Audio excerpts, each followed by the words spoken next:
அனைவருக்கும் என் இனிய காலை வணக்கம்.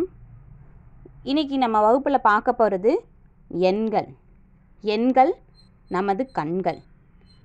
ஏன் நம்மளோட கண்களை போய் எண்களோட ஒப்பிட்டு சொல்கிறோம் அப்படின்னா, கண்கள் நம்ம உடம்புக்கு எப்படி ரொம்ப ரொம்ப முக்கியமோ அதே மாதிரி இந்த எண்கள் கணிதத்திற்கு ரொம்ப ரொம்ப முக்கியம். எண்கள் அப்படின்னா நம்பர்ஸ். ஒன்றும் இல்லை, நீங்கள் மேக்ஸில் நம்பர்ஸ் படிப்பீங்க, நம்பர்ஸ் இன் வேர்ட்ஸு. அதே தான் நம்ம தமிழில் படிக்க போகிறோம். ரொம்ப ரொம்ப ஈஸி தான்ப்பா. இந்த எண்கள் இல்லை அப்படின்னா கணிதத்தில் வேலையே இல்லை. எண்கள் இருக்கிறதுனால தான் கணிதமே உருவாயிருக்கு.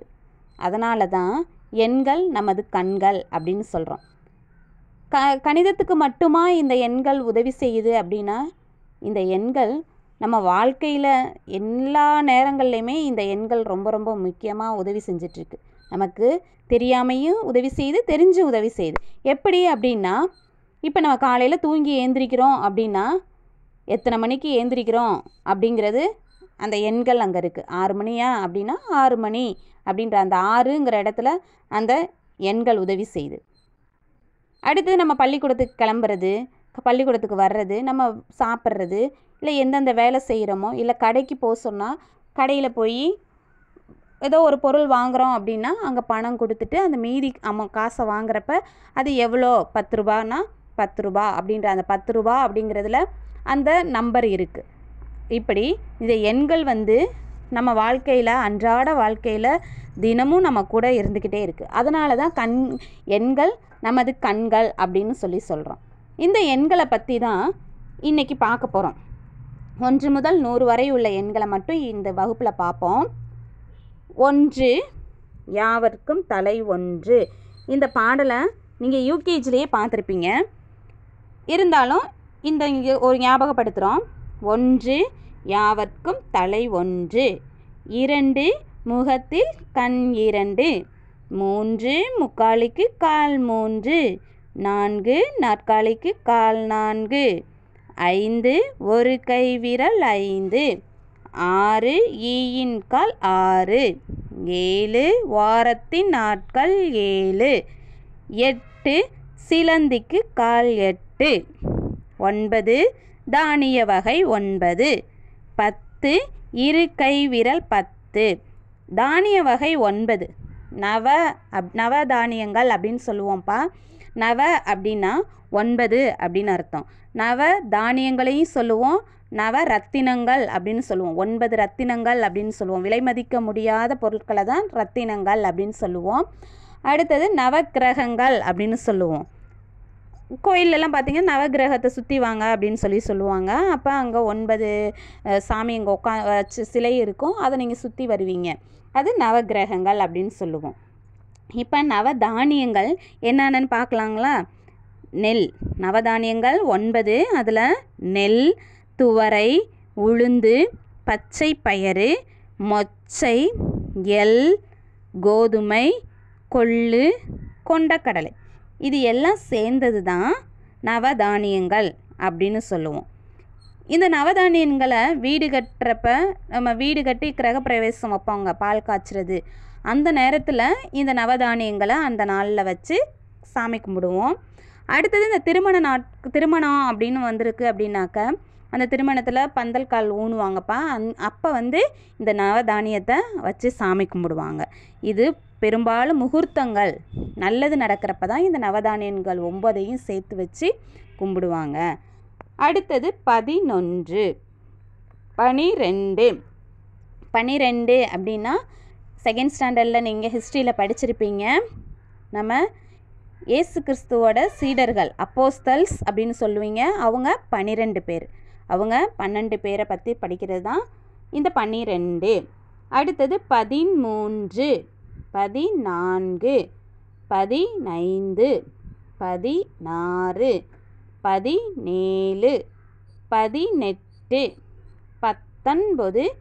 20. இங்கிலீஷில் படிக்கிறப்பையும் 11, 12, 13, 14, 15, 16, 17, 18, 19 அது வரைக்குமே நம்ம ஸ்பெல்லிங் கொஞ்சம் நல்லா பார்த்து கேர்ஃபுல்லாக ரைட் பண்ணுவோம்ப்பா. அதே மாதிரி தான் இந்த 11லேருந்து 19 வரைக்குமே கொஞ்சம் எழுத்துக்கள் வந்து மாறி மாறி வரும். 12, 13, முதல் எழுத்தில் 11 அப்படின்னு கொடுத்துருக்காங்க. ரெண்டாவதுல 12, 13, 14, 15, 16, 17, 18, 19, 20. இது மட்டும் கொஞ்சம் மாறி மாறி வித்தியாசப்பட்டு வரும். அடுத்தடுத்தது போக போக ரொம்ப ஈஸியாக இருக்கும். நம்ம இங்கிலீஷில் படிக்கிறப்ப 11லேருந்து 19 வரைக்கும் நம்ம ஸ்பெல்லிங் கரெக்டாக பார்த்து படிப்போம். அதே மாதிரியே இந்த 11லேருந்து 19 வரைக்கும் கொஞ்சம் கஷ்டமாக இருக்க மாதிரி இருக்கும். ரொம்ப ஈஸி தான். நீங்கள் கொஞ்சம் புரிஞ்சு படிச்சிட்டிங்கன்னா இது ரொம்ப ரொம்ப ஈஸி. எழுத்துக்கள் தெரிஞ்சிட்டாவே நம்ம பிழை இல்லாமல் எழுதவும் முடியும், வாசிக்கவும் முடியும். நம்ம சொல்லியிருக்கோம். எழுத்துக்கள் உங்களுக்கு படிச்சிருப்பீங்க. படித்ததுனால இது ரொம்ப ஈஸியாகவே இருக்கும். அடுத்தது நம்ம பார்க்க போகிறது 21, 22, 23, 24, 25, 26, 27, 28, 29, 30. முன்னாடி சொன்னோம் இல்லையா, அந்த 11லேருந்து 19 வரைக்கும் தான் கொஞ்சம் கஷ்டமாக இருக்க மாதிரி இருக்கும். அடுத்தது ஈஸி அப்படின்னு சொன்னோம். 20 அப்படிங்கிறதுல இந்த தூவை மட்டும் எடுத்துட்டு அதுக்கு பதிலாக இத்தும் தீயும் போட்டிங்கன்னா 20. அப்புறம் 1லேருந்து 10 வரைக்கும் 9 வரைக்கும் நம்ம படிச்சிருப்போம். அதை தான் அப்படியே வரிசையாக எழுத போகிறோம். 21. அங்கே பாருங்கள், அந்த 20 அப்படிங்கிறது அந்த 29 வரைக்கும் அதே தான் போட போகிறோம். 1, 2, 3, 4 நமக்கு ஈஸி. அதை படித்ததை அப்படியே தான் எழுத போகிறோம். நமக்கு அந்த 11லேருந்து 19 வரைக்கும் மட்டும்தான் நம்ம டிஃபிகல்ட்டாக இருக்கும்னு சொல்லியிருப்போம் இங்கிலீஷில். அதே மாதிரி தான் இங்கேயும் 11லேருந்து 19 வரைக்கும் மட்டும்தான் கொஞ்சம் கஷ்டம். அப்புறம் ஈஸி தான். ரொம்ப ரொம்ப ஈஸியாக வந்துருச்சாப்பா. அடுத்தது 30, 31, 32, 33, 34, 35, 36, 37, 38,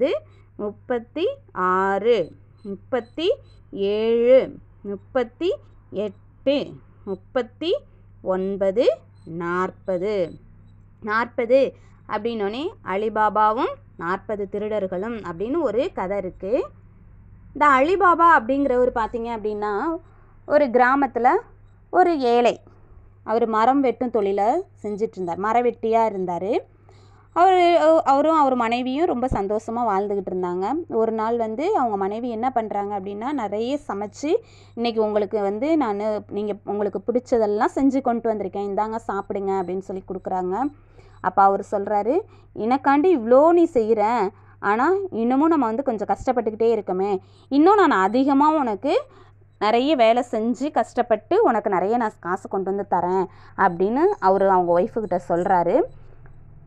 சொல்லிவிட்டு அவர் சரி நான் இன்றைக்கி காட்டுக்கு போய் நிறைய மரங்களை வெட்டி நிறைய காசு சம்பாரித்து கொண்டுட்டு வரேன் அப்படின்னு சொல்லிவிட்டு அவங்க ஒய்ஃப்கிட்ட சொல்லிட்டு போகிறார். ஆனால் இந்த அலிபாபாவோட தம்பி ரொம்ப பணக்காரன். இவர் அலிபாபா ரொம்ப ஏழை, ஆனால் அவர் ரொம்ப பணக்காரன். இவர் அங்கே போய் அவங்க தம்பிக்கிட்ட, நான் இன்றைக்கி காட்டுக்கு மரம் வெட்ட போகிறேன், ஏதாவது உதவி தேவைப்பட்டால் என் மனைவிக்கு நீ ஏதாவது உதவி செய்யி, நான் வர்றதுக்குள்ளே ஏதாவது உதவி தேவைப்பட்டால் மட்டும் அப்படின்னு சொல்கிறாரு. உடனே அவங்க தம்பியும் சரிங்கண்ணா நீங்கள் போங்க நான் பார்த்துக்கிறேன் அப்படின்னு சொல்லிடுறாப்புல. சரின்னு இவர் காட்டுக்கு போகிறாரு. போயிட்டு நிறைய மரம் வெட்டிகிட்டு இருக்காரு. கஷ்டப்பட்டு வெட்டிக்கிட்டு இருக்கிறப்ப அப்படி திரும்பி பார்க்குறப்ப பார்த்தீங்கன்னா ஒரு பெரிய குகை இருக்குது. அந்த குகையை பார்த்தோன்னே அவருக்கே ஆச்சரியம், இந்த மாதிரி குகையை நம்ம பார்த்ததே இல்லையேன்னு. அந்த குகையில் ஒரு வாயில் இருக்குது, வாசல். அது ஒரு பெரிய கல் வச்சு மூடியிருக்காங்க. உடனே அவர் அந்த கல்லையும் பார்த்துட்டு, இவ்வளோ பெரிய குகை இந்த மாதிரி நம்ம பார்த்ததே இல்லைன்னு ஆச்சரியமாக பார்த்துக்கிட்டு இருக்க நேரத்தில் பார்த்தீங்க அப்படின்னாக்க ஒரு திருடர் கூட்டமே வருது. பெரிய கூட்டம் வந்துட்டுருக்கதை பார்த்துட்டு இவர் பயந்து போய் ஓரமாக ஒளிஞ்சு நிற்கிறாரு அந்த மரச்செடிக்கும் பக்கத்தில். அந்த கூட்டத்தோட தலைவன் பார்த்தீங்க அப்படின்னாக்க அந்த குகைக்கு முன்னாடி நின்றுட்டு, திறந்துடு சீசே அப்படின்னு சொல்கிறாரு.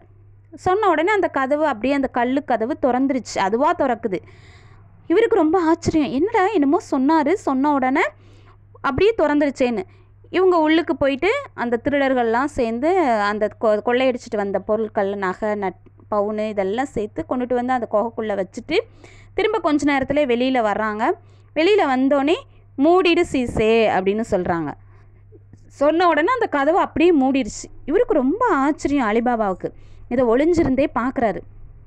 பார்த்துட்டு சரி நம்ம இதை என்னான்னு பார்த்துக்கலாம், இவங்க போகட்டும் அப்படின்னு நினச்சி யோசிச்சுட்டே இருக்காரு. அவங்க எல்லாரும் போனதுக்கு அப்புறம் இவர் திரும்பவும் போய் அந்த கதவு கிட்ட நின்று திறந்திடு சீசே அப்படின்னு சொல்கிறாரு.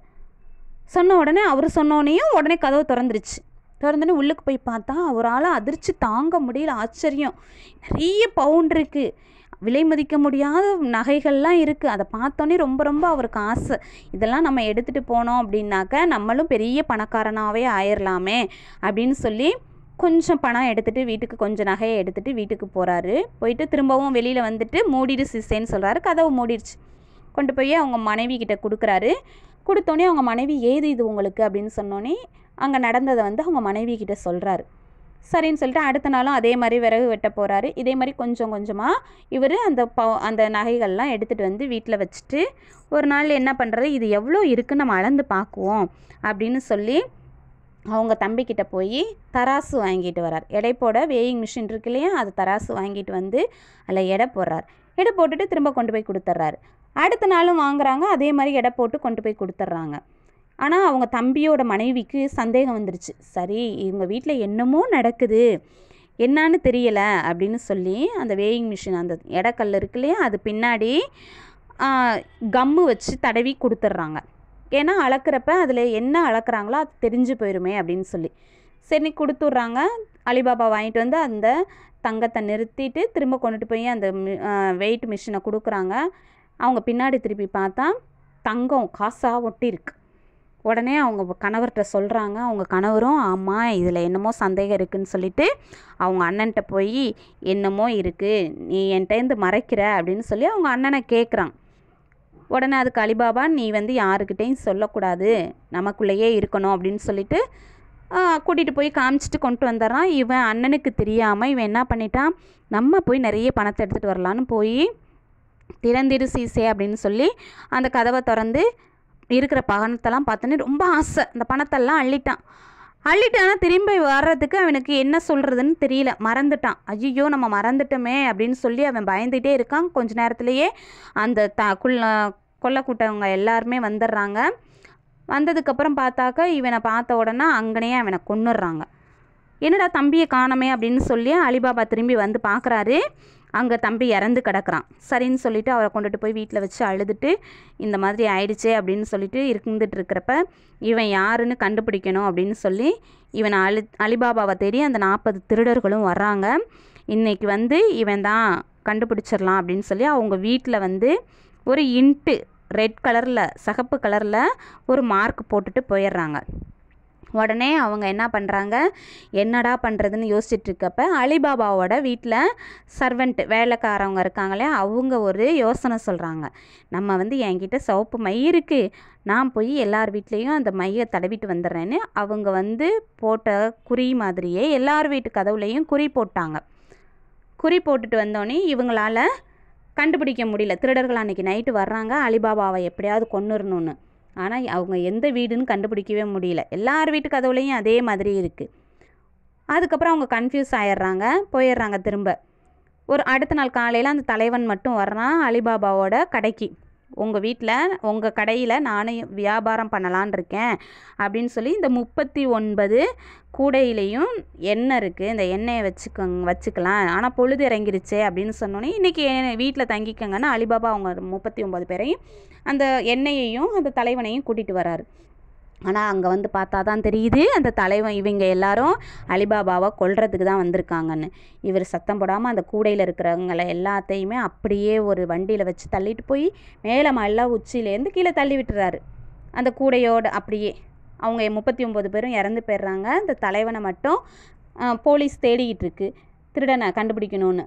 அப்போ அலிபாபா வீட்டில் இருக்கிறது தெரிஞ்சு அந்த கொல்லக்கூட்ட தலைவனை பிடிச்சிட்டு போயிடுறாங்க. அலிபாபாவுக்கு பெரிய அவார்டு கொடுக்குறாங்க, நீ தான் இந்த இவனை பிடிச்சி கொடுத்த அப்படின்னு சொல்லி.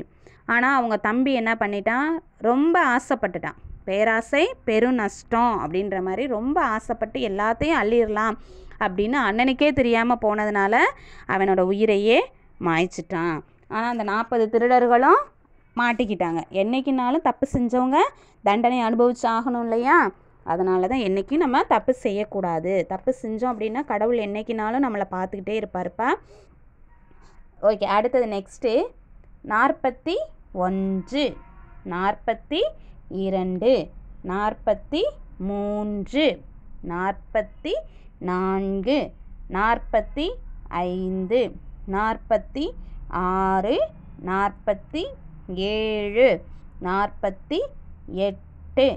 48, 49, 50. இப்போ இது 50 வரைக்குமே பார்த்தீங்க அப்படின்னா எல்லாமே ஈஸி. இப்போ 30 அப்படின்ற இடத்துலையும் 30 அப்படிங்கிறதுல தூவை எடுத்துகிட்டு இத்தி போட்டுட்டோம். அழகாக 1 2 3 வரிசையாக நமக்கு தெரிஞ்சதை எழுதிட்டோம். அதே மாதிரி தான் 40லேயும் ரொம்ப ஈஸியாகவே வந்துருச்சு.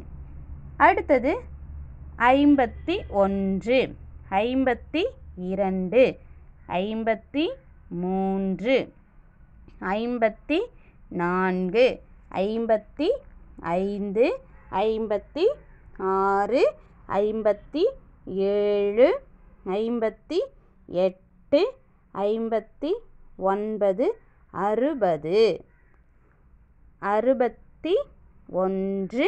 60, 61, 62, 63, 63 அப்படின்னா 63 நாயன்மார்கள்.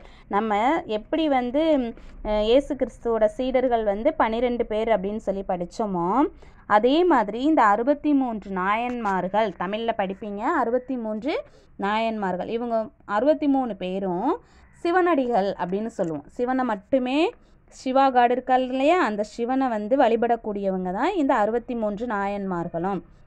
இந்த 63 நாயன்மார்களில் எல்லாருக்குமே ஒவ்வொரு சிறப்பு இருக்குப்பா. அதில் ஒரே ஒன்று மட்டும் சொல்கிறோம். ரொம்ப அவர் வந்து எல்லாருக்குமே தெரிஞ்சவர் தான்.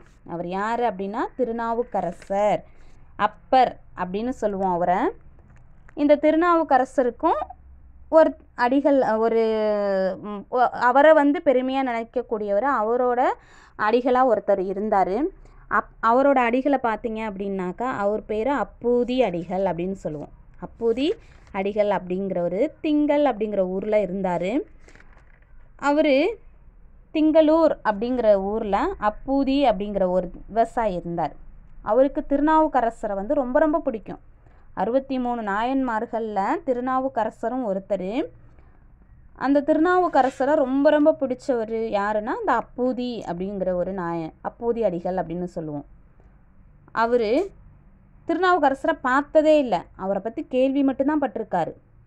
ஆனால் அவங்க வீட்டில் இருக்க எல்லா பொருளுக்குமே திருநாவுக்கரசு அப்படின்னு தான் பேர் வச்சுருப்பார். ஒரு பேனாவை எடுத்தாலும் அது பேர் திருநாவுக்கரசுன்னு சொல்லுவார். அடுத்தது ஒரு சாப்பாடு எடுத்தாலும், ஒரு குண்டானம் எடுத்தாலும் திருநாவுக்கரசுன்னு சொல்லுவார். அவங்க வீட்டில் வளர்க்குற மாடாக இருந்தாலும் ஆடாக இருந்தாலும் என்ன பொருளாக இருந்தாலும் அவங்க வீட்டில் இருக்க எல்லா பொருளுக்குமே திருநாவுக்கரசு அப்படின்னு தான் பேர் வச்சுருக்காரு. யார்? அப்பூதி அடிகள். அவர் பார்த்தீங்க அப்படின்னா அவங்க பையனுக்கும் பேர் திருநாவுக்கரசு அப்படின்னு தான் வச்சுருக்காரு. இப்படி எல்லா இடத்துலையும் அவங்க ஊரில் ஒரு தண்ணீர் பந்தல் ஆரம்பித்தார். அந்த தண்ணீர் பந்தலுக்கும் திருநாவுக்கரசு தண்ணீர் பந்தல் அப்படின்னு வச்சுருக்காரு. அவர் ஒரு கடை ஆரம்பித்தாலும் அந்த கடைக்கும் திருநாவுக்கரசு. எல்லா இடத்துலையும் அவருக்கு என்னென்ன சொந்தமோ அது எல்லா இடத்துலையுமே திருநாவுக்கரசரோட பேரை வச்சிட்டார். ஒரு நாள் பார்த்தீங்க அப்படின்னா அந்த ஊருக்கு திருநாவுக்கரசர் வர்றாரு. ஆனால் இந்த அப்பூதி அடிகள் திருநாவுக்கரசரை பார்த்ததே இல்லை இல்லையா. திருநாவுக்கரசர் அங்கே வந்து பார்த்தோன்னே எல்லா இடத்துலையும் நம்மளோட பேரே இருக்குதே, இது யார் வச்சது அப்படின்னு சொல்லி அங்கே இருக்க மக்கள்கிட்ட விசாரிக்கிறாரு. அப்போ அங்கே இருக்க மக்கள் சொல்கிறாங்க, இது அப்பூதி அப்படிங்கிற ஒருத்தர் தான் வச்சிருக்காரு. ஏன்னா அவருக்கு இந்த திருநாவுக்கரசரை ரொம்ப பிடிக்குமா, அதனால் அவர் ஞாபகார்த்தமாக இங்கே இருக்க அவரோட சொந்தமான எல்லா பொருளுக்கும் அவர் அந்த பேரை தான் வச்சுருக்காரு அப்படின்னு சொல்கிறாங்க. சொன்ன உடனே இவர் அப்படியாப்பட்ட மனுஷனை நான் பார்த்தே ஆகணும் அப்படின்னு சொல்லிட்டு இந்த திருநாவுக்கரசர் அப்பூதி வீட்டுக்கு போகிறாங்க. அங்கே போனாக்க வந்தது யாருன்னே தெரியல அப்பூதிக்கு. இருந்தாலும் வீட்டுக்கு வந்தவங்கள வாங்க அப்படின்னு சொல்லி வரவேற்று அவங்கள வந்து உபசரிப்புங்கிறது நம்மள தமிழர்களோட பண்பாடுன்னு சொல்லியிருக்கோம் இல்லையா. அதே மாதிரியே அவங்க வீட்டுக்கு வந்தோடனே வாங்கன்னு சொல்லி அவங்கள வரவேற்று உட்கார வச்சுருக்காரு. அப்போ அதுக்கு திருநாவுக்கரசர் கேட்குறாரு, உங்கள் வீட்டில் இருக்க எல்லாத்துக்குமே வந்து இப்படி திருநாவுக்கரசுன்னு பேர் வச்சுருக்கீங்களே, அவர் என்ன அவ்வளோ பெரிய ஆளா, அப்படியாப்பட்ட அவரோட பெருமை தான் அப்படி என்ன, அவரை போய் ஏன் வச்சுருக்கீங்க அப்படின்னு சொல்லி கேட்குறப்ப அவருக்கு அப்பூதிக்கு செம்ம கோவம் வந்துருச்சு. நீ யார் அந்த பேரை வைக்கக்கூடாதுன்னு சொல்கிறதுக்கு? எனக்கு அவரு தான், அவரோட பேர், அவரை பற்றி உனக்கு என்ன தெரியும், நீ வந்து அவரை வந்து பேசுகிற அப்படின்னு சொல்லி அப்பூதி அவரை கோவமாக பேசுகிறார் திருநாவுக்கரசரை. கோவமாக பேசினோன்னே அப்போ தான் அங்கே இருக்கிறவங்க சொல்கிறாங்க, நீ வேறு யாருன்னு நினச்சிட்டு பேசுகிற, இவர் தான் திருநாவுக்கரசர் அப்படின்னு சொன்னோன்னே அப்பூதி அடிகளுக்கு ரொம்ப சந்தோஷம், நம்ம வீட்டுக்கு வந்துருக்காரே அப்படின்னு. இருந்தாலும் ஒரு பக்கம் ரொம்ப கஷ்டம், ஐயோ நம்ம இப்படி திட்டிட்டோமே அப்படின்னு சொல்லி அவர்கிட்ட மன்னிப்பு கேட்குறாரு. அதுக்கு உடனே திருநாவுக்கரசர் சொல்கிறாரு, அதெல்லாம் ஒன்றும் இல்லை, நான் உன்னை மன்னிச்சிட்டேன் அப்படின்னு சொல்லிட்டு, நம்மளுக்கு இவ்வளோ ஒரு அக்கறையோடு இப்படி பாசமாக இருக்கிற ஒரு மனுஷன் இருக்கிறாருன்னு திருநாவுக்கரசருக்கு ரொம்ப சந்தோஷம்.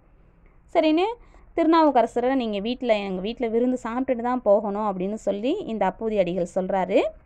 சரின்னு சொல்லி திருநாவுக்கரசரும் உட்காந்து சாப்பிட்றதுக்கு உட்காந்துருக்காரு. சமைச்சு முடித்தோடனே அவங்க பையனை போய் வாழை இலை அறுத்துட்டு வர சொல்கிறாரு.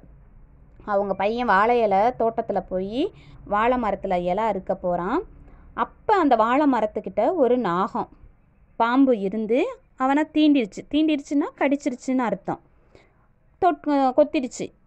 கொத்தினோடனே அதே இடத்துல அவங்க பையன் மயக்கம் போட்டு விழுந்து இறந்துட்டான். போன பையன் இலைய இருக்க போன பையனை காணாமே அப்படின்னு சொல்லி இந்த அப்பூதி அடிகள் தேடிட்டு போகிறாரு. பார்த்தா தன்னோட பையன் இறந்து கிடக்குறான். முனிவர்கள்லாம்ப்பா அந்த காலத்தில் யார் வீட்டில் வந்து இறப்பு விழுந்துருச்சோ இறந்துட்டாங்களோ அந்த வீட்டில் வந்து சாப்பிட மாட்டாங்க, உடனே போயிடுவாங்க. ஐயோ இவரும் நம்மளை வீட்டில் சாப்பிடாம போயிடுவாரே அப்படின்னு பயந்துக்கிட்டு அவங்க பையன் இறந்ததை சொல்லாமல் அந்த இலையை எடுத்துகிட்டு வந்து அந்த பையனை அங்கனே போட்டுட்டு இலையை மட்டும் எடுத்துகிட்டு வந்து அவருக்கு சாப்பாடு கொடுக்க உட்கார வச்சு சாப்பாடு அந்த இலையில பரிமாறுறாங்க. அப்போ திருநாவுக்கரசர் கேட்குறாரு, எங்கே உங்கள் பையனை காணா, இலை இருக்க போன பையனை காணா, நீங்கள் போய் இலை எடுத்துகிட்டு வந்திருக்கீங்கன்னொன்னே அவரால் ஒன்றுமே சொல்ல முடியல, அப்படியே நின்றுட்டே நிற்கிறாரு. உடனே அதுக்கப்புறம் திருநாவுக்கரசர் ஏன்னா அவர் தான் சிவனோட பக்தர் இல்லையா, அவருக்கு முனிவருங்கிறதுனால எதிர்கால என்ன நடந்துச்சு அப்படிங்கிறத பற்றி ஓரளவு அவரால் கணிக்க முடிஞ்சிச்சு. பின்னாடி போய் பார்க்குறாரு, இது மாதிரி பையன் இறந்து கிடந்ததை பார்த்தோன்னே அவர் கடவுள்கிட்ட ப்ரேயர் பண்ணி அந்த பையனுக்கு உயிர் கொடுத்துட்றாரு, உயிர் கொடுத்து வர வச்சிடுறாரு. அப்போ தான் சொல்கிறாரு, இந்த அளவுக்கு வந்து நீ ஒரு பக்தனாக இருப்பேன்னு நான் நினைக்கவே இல்லை, அதனால தான் உனக்கு இந்த பையனை நான் திரும்பவும் உயிரோடு கொடுக்குறேன் அப்படின்னு சொல்லிட்டு அவருக்கு ஆசி வழங்கிட்டு போயிட்டாங்க. அது மாதிரி நம்ம கடவுள் மேலே நம்பிக்கை வச்சோம் அப்படின்னா, முழுமையான நம்பிக்கையோடு இருந்தோம் அப்படின்னா கடவுள் நம்ம என்ன கேட்டாலும் கொடுப்பார். நம்ம இந்த ஆண்டு துவக்கத்தில் நம்ம பார்த்தீங்க அப்படின்னாக்க நம்ம முழுமையாக கடவுள்கிட்ட நம்பிக்கையோடு என்ன வேணாலும் கேட்டால் கடவுள் நமக்கு எல்லாருமே கொடுப்பாங்க. சரிங்களாப்பா? இதுதான் 63 நாயன்மார்கள். அடுத்தது 64, 65, 66, 67, 68, 69, 70 அப்படின்ற அந்த அப்படின்றது அப்படின்னா ஏந்திரிக்கிறதுன்னு அர்த்தம், ஏந்திரி அப்படின்னு சொல்கிறது. இந்த வந்து சிறப்பு விழாவில் வரக்கூடிய அதனால் நம்ம நாக்கம் அடக்கி 70 அப்படின்னு சொல்லணும். இது உங்களுக்கு சொல்ல முடியலை அப்படின்னாக்கா அதுக்கு ஒரு டங் ட்விஸ்டர் வச்சுருக்கோம் பாருங்கள். நீங்கள் இங்கிலீஷில் படிப்பீங்க இல்லையாப்பா, இங்கிலீஷில் சொல்லி பார்ப்பீங்க டங் ட்விஸ்டர், அதே தான் தமிழ்லையும் உங்களுக்கு. வாழைப்பழம் அழுவி நழுவி ஆழக்குழியில் கீழே விழுந்தது. இதை ஒரு 5 டைம்ஸ் நீங்கள் கண்டினியூவாக வேகமாக சொல்லி பாருங்கள் பார்ப்போம். வாழைப்பழம் அழுவி நழுவி ஆழக்குழியில் கீழே விழுந்தது. இதை சொல்லி பார்த்தீங்கன்னாவே இந்த வந்து உங்களுக்கு ஈஸியாக வந்துடும். 71, 72, 73, 74, 75, 76, 77, 78,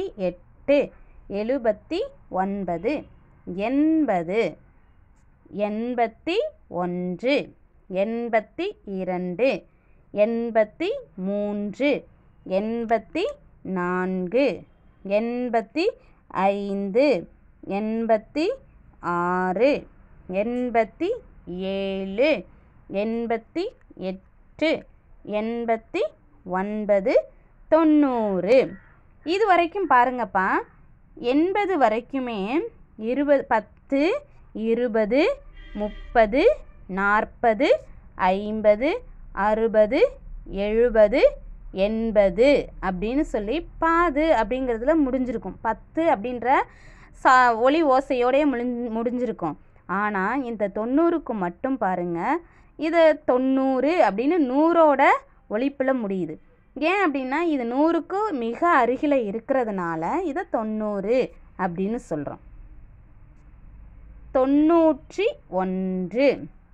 92, 93, 94, 95, 96, 97, 98, 99, 100. 100 அப்படின்னா சதம், முழுமை அப்படின்னு அர்த்தம். சதம் 100. இதில் எப்படி வினாக்கள் கேட்போம் அப்படின்னா பொறுத்துகையில் கேட்போம்ப்பா. ஒரு பக்கம் வந்து எண்களை கொடுத்துட்டு அதுக்கு எதிர்ப்புறத்தில் வந்து பார்த்திங்கன்னா அதோட வார்த்தை இருக்கும். இப்போ உதாரணத்துக்கு 60 அப்படின்னா அந்த 60க்கு இங்கே 60 அப்படின்ற வார்த்தை இருக்கும். அது எங்கே இருக்குது அப்படின்னு நீங்கள் கண்டுபிடிச்சி அதை பொருத்தணும். பொறுத்துகையில் கேட்போம். அதே மாதிரி விடுபட்ட எண்களை நிரப்புக, விடுபட்ட எண்களை நிரப்புக அப்படின்ற மாதிரி வினாக்கள் இருக்கும். அடுத்தது சரியான விடை. சரியான விடையில் கேட்போம். எப்படி அப்படின்னா நாயன்மார்கள் எத்தனை பேர்? 63. Very good. அந்த மாதிரி கேட்போம். அப்புறம் தலை எத்தனை? யாவருக்கும் தலை 1 அப்படின்னு சொல்லி கேட்போம். அப்படி இல்லைனாக்க உங்களுக்கு கால்கள் எத்தனை? 2. அப்போ இந்த 2 அப்படிங்கிறது கரெக்டாக எழுதணும். இந்த நம்பர் வர மாதிரி, எண்கள் வர மாதிரி வினாக்கள் சரியான விடையிலையும் பொறுத்துக விடுபட்ட எண்கள், விடுபட்ட எழுத்துக்கள், இதில் 3 மட்டும்தாப்பா கேட்போம் இந்த வினாக்களில். திரும்ப ஒரு தடவை நம்ம வாசிப்போம். வாசிச்சுட்டு நம்ம வகுப்பை முடிச்சுக்குவோம். 1, 2, 3, 4, 5, 6, 7, 8, 9, 10, 11, 12, 13, 14, 15, 16, 17, 18, 19, 20, 21, 22, 23,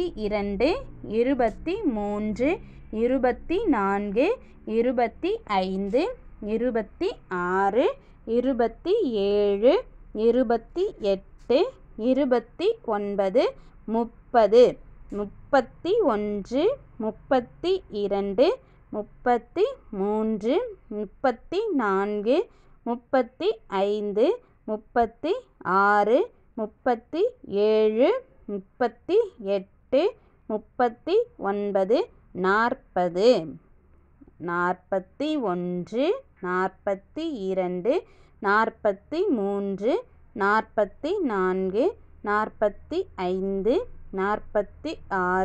45, 46, 47, 48, 49, 50. 50 100ல் பாதி 50. 51, 52, 53, 54, 55, 56, 57, 58, 59, 60, 61, 62,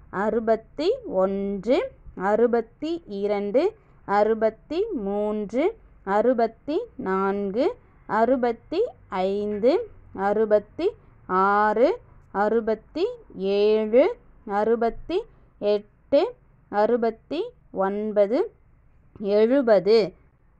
இந்த டங் ட்விஸ்டரை வாசித்து பார்த்துக்கங்க. 5 டைம்ஸ் சொல்லி பாருங்கள். அடுத்த வகுப்பில் மிஸ்ஸு கேட்பேன், பார்ப்போம் யார் கரெக்டாக கடகடன்னு சொல்கிறீங்கன்னு. 71, 72, 73, 74, 75, 76, 77, 78, 79 80 81 82 83 84 85 86 87 88 89